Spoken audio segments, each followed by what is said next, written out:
बिस्मिल्लाहिर्रहमानिर्रहीम। आज हम देखते हैं measurement of charge over mass value of an electron.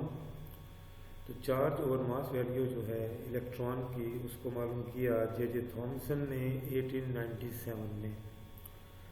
तो 1897 में जे थॉमसन ने एक इंस्ट्रूमेंट डिज़ाइन किया charge to mass value of electron मालूम करने के लिए। और ये जो इंस्ट्रूमेंट है ये एक डिस्चार्ज ट्यूब ही है। ये आपके सामने डिस्चार्ज ट्यूब आ गई।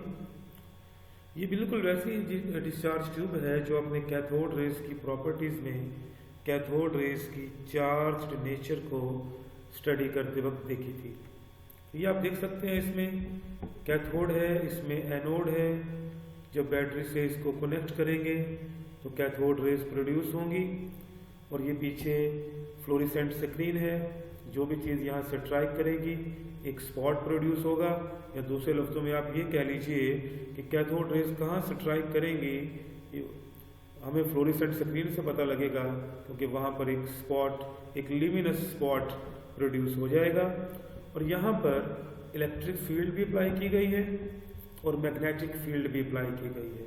ये जो क्रॉस के निशान हैं ये शो कर रहे हैं मैग्नेटिक फील्ड को, और ये perpendicular to the plane of paper है, और जो इलेक्ट्रिक फील्ड है वो into the plane of paper है। ये जो टर्मिनोलॉजीज हैं ये फिजिक्स में यूज होती हैं।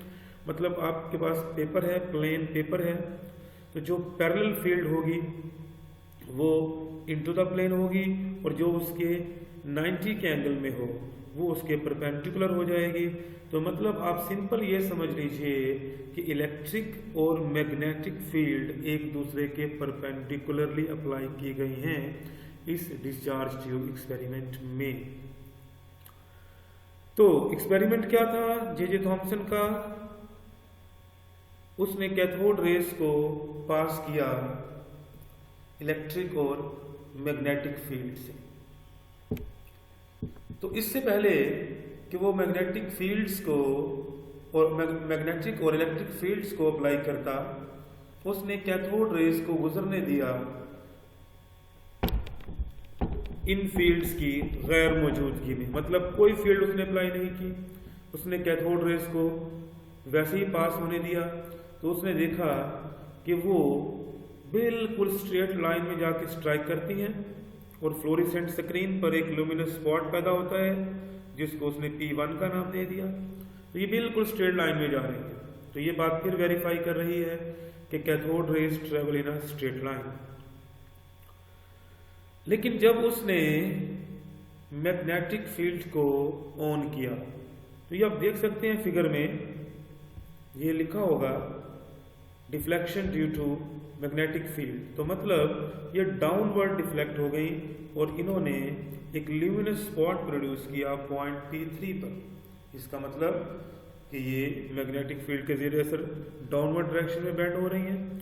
और फिर जब उसने मैग्नेटिक फील्ड को ऑफ किया और सिर्फ इलेक्ट्रिक फील्ड अप्लाई की तो उसने देखा कि वो अपवर्ड डायरेक्शन में towards positive plate of the electric field वो बेंड हो गई हैं, और उन्होंने जो लुमिनस स्पॉट प्रोड्यूस किया उसको P2 का नाम दे दिया गया। तो इसका मतलब इलेक्ट्रिक फील्ड और मैग्नेटिक फील्ड के साउथ और नॉर्थ पोल जब अप्लाई किए जाएंगे तो ये दोनों फील्ड को रिस्पॉन्स शो करेंगे। और ये बात हम पहले भी जानते हैं, कोई नई बात नहीं थी। जे थॉमसन ने नया काम क्या किया, उसने इन दोनों फील्ड की स्ट्रेंथ को एडजस्ट किया और दोबारा उसे स्ट्राइक करवाया पॉइंट P1 पर। दोबारा पॉइंट P1 पे आना मतलब इलेक्ट्रिक फील्ड की और मैग्नेटिक फील्ड की जो स्ट्रेंथ्स हैं उनका कंपैरिजन। इसमें इक्वेशंस भी, इसकी मैथमेटिकल फॉर्म भी है, लेकिन वो चूंकि सिलेबस में नहीं है तो मैं इसमें जाना नहीं चाहता। बस अब ये समझ लीजिए कि इलेक्ट्रिक और मैग्नेटिक फील्ड की स्ट्रेंथ को जब एडजस्ट किया और उन्होंने दोबारा पॉइंट P1 पे स्ट्राइक किया तो उस एडजस्टमेंट से जो चार्ज टू मास वैल्यू आई इलेक्ट्रॉन की वो थी 1.7588 मल्टीप्लाई बाय 10⁻11 कूलम पर किलोग्राम। इसका मतलब क्या है?